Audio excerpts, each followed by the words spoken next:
रहस्यों के सीरीज में आज हम आपको बताने वाले हैं एक ऐसी जानकारी जिसके बारे में शायद ही आप जानते होंगे। जी हाँ, ये वीडियो बेहद ही रहस्यमयी है। आप क्या जानते हैं कि राधा की मृत्यु कैसे हुई थी? क्यों तोड़ दी थी श्री कृष्ण ने अपनी बांसुरी? जी हाँ, अगर आप इस जानकारी से अनजान हैं या फिर आपको ये जानकारी नहीं है तो इस वीडियो को अंत तक आप जरूर देखिएगा और हमारे चैनल रहस्य को सब्सक्राइब जरूर करिएगा, क्योंकि हम आपके लिए रोजाना ऐसी ही वीडियो लाते हैं जो रहस्यों से भरी होती है, जो रहस्यों को बताती है। तो वीडियो की शुरुआत करते हैं और बताते हैं राधा और कृष्ण के बारे में। प्रेम की मिसाल जब भी देते हैं तब श्री कृष्ण राधा के प्रेम की मिसाल ही सबसे पहले देते हैं। कहते हैं कि जीवात्मा और परमात्मा का मिलन राधा कृष्ण का प्रेम है। श्री कृष्ण बचपन से ही राधा को प्यार करते थे। दोनों के प्रेम की अनुभूति श्री कृष्ण को 8 साल की उम्र में हुई थी। कृष्ण के दैवी गुणों के बारे में राधा को पता था। अपने मन में प्रेम की स्मृतियों को राधा ने जिंदगी भर बनाया हुआ था। दोनों के रिश्तों की यही सबसे बड़ी खूबसूरती थी। शास्त्रों में कहते हैं कि 2 ही चीजें सबसे ज्यादा श्री कृष्ण को अपने जीवन में बहुत प्यारी थी। श्री कृष्ण की ये दोनों चीजें एक दूसरे से आपस में गहराई से जुड़ी थी और वो थी बांसुरी और राधा। जी हाँ, राधा श्री कृष्ण की तरह उनकी बांसुरी की धुन की वजह से ही वो खींची गई थी। श्री कृष्ण अपने पास बांसुरी राधा की वजह से ही हमेशा रखा करते थे। श्री कृष्ण और राधा का मिलन भले नहीं हुआ, लेकिन एक सूत्र में दोनों को हमेशा बांसुरी बांधे रखी है। कृष्ण के हर चित्रण में बांसुरी जरूर होती है। राधा के प्रति श्री कृष्ण के प्रेम का प्रतीक बांसुरी ही है। कई अलग अलग विवरण राधा से जुड़े हुए हैं, लेकिन एक ऐसी ही प्रचलित कहानी हम आपको बताने जा रहे हैं। जब मामा कंस ने बलराम और कृष्ण को आमंत्रित किया था, उस समय राधा पहली बार भगवान श्री कृष्ण से अलग हुई थी। यह खबर जब वृंदावन के वासियों ने सुनी तो वह बहुत दुखी हो गए। जब श्री कृष्ण मथुरा जा रहे थे, उससे पहले वह राधा से मिले थे। राधा को श्री कृष्ण के मन की हर गतिविधि का पता था। कृष्ण ने राधा को अलविदा कहा और फिर दूर हो गए। राधा से कृष्ण ने वादा किया था कि वह वापस आएंगे, लेकिन उनके पास कृष्ण वापस नहीं आए।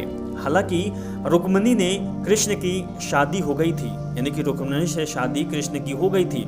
श्री कृष्ण को पाने के लिए रुक्मिणी ने कई तरह के जतन भी किए थे। अपने भाई रुक्मी के खिलाफ रुक्मिणी ने श्री कृष्ण से शादी की। श्री कृष्ण से जिस तरह राधा प्रेम करती थी, उसी तरह से रुक्मिणी भी करती थी। श्री कृष्ण को रुक्मिणी ने एक प्रेम पत्र भेजा था, जिसमें लिखा था कि वह उन्हें आकर यहाँ से ले जाए। उसके बाद रुक्मिणी के पास कृष्ण गए और शादी कर ली। वृंदावन जब कृष्ण ने छोड़ दिया, तब से ही राधा का वर्णन कम हो गया। जब अंतिम बार राधा और कृष्ण मिले, तब कृष्ण ने राधा यानी कृष्ण से राधा ने कहा था कि वह उनसे भले ही दूर जा रहे हैं, लेकिन कृष्ण मने से हमेशा राधा के पास ही रहेंगे, यानी कि मन में हमेशा विराजमान रहेंगे। उसके बाद मथुरा जाकर कृष्ण ने कंस और बाकी के राक्षसों को मारकर अपना काम पूरा किया।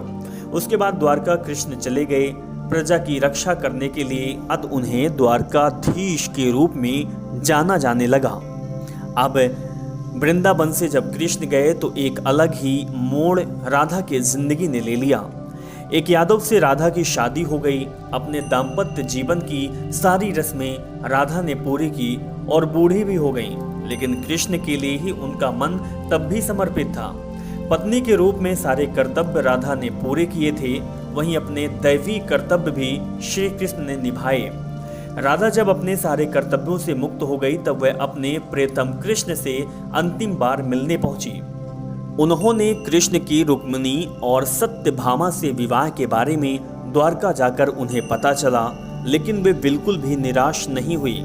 राधा को जब कृष्ण ने देखा तो वह बहुत ही खुश हुए। एक दूसरे से दोनों ने संकेतों के जरिए काफी देर तक बातचीत की। कान्हा की नगरी द्वारका में राधा को कोई नहीं जानता था। कृष्ण ने महल में राधा को देविका के रूप में उनके अनुरोध पर नियुक्ति किया। महल में दिन भर राधा रहकर सारे काम करती थी। जब राधा को मौका मिलता था तो वे कृष्ण के दर्शन किया करती थी। श्री कृष्ण के साथ पहले जैसा आध्यात्मिक जुड़ाव राधा ने महसूस नहीं किया था। इसी वजह से वे महल से दूर जाने का फैसला कर लिया था। ऐसा फैसला उन्होंने इसीलिए लिया ताकि श्री कृष्ण के साथ गहरा आत्मीय संबंध वे दूर जाकर दोबारा स्थापित कर पाएंगी। वे वहां जा रही थी तो उन्हें नहीं पता था लेकिन भगवान श्री कृष्ण सब कुछ जानते थे। जैसे जैसे समय बीतता गया राधा अकेली और कमजोर हो गई। उस समय भगवान श्री कृष्ण की आवश्यकता राधा को हुई। भगवान श्री कृष्ण अंतिम समय में उनके सामने आए। राधा से श्री कृष्ण ने कहा कि वह कुछ उनसे मांगे, लेकिन राधा ने उनसे इनकार कर दिया। दोबारा राधा से कृष्ण ने अनुरोध किया तो उन्होंने कहा कि वह एक अंतिम बार उसके लिए बांसुरी बजा दे। बांसुरी लेकर श्री कृष्ण सुरीली धुन में बजाने लग गए। दिन रात तब तक बांसुरी श्री कृष्ण ने बजाई जब तक आध्यात्मिक रूप से राधा कृष्ण में विलीन नहीं हो गई। अपने शरीर को राधा ने बांसुरी की धुन सुनते सुनते त्याग कर दिया। भगवान कृष्ण जानते थे कि उनका प्रेम अमर है।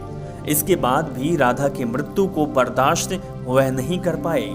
प्रेम के प्रतीकात्मक अंत के रूप में कृष्ण ने अपनी बांसुरी तोड़ दी और झाड़ियों में फेंक दी। श्री कृष्ण ने इसके बाद से जीवन भर कोई भी वादक यंत्र या फिर बांसुरी नहीं बजाई।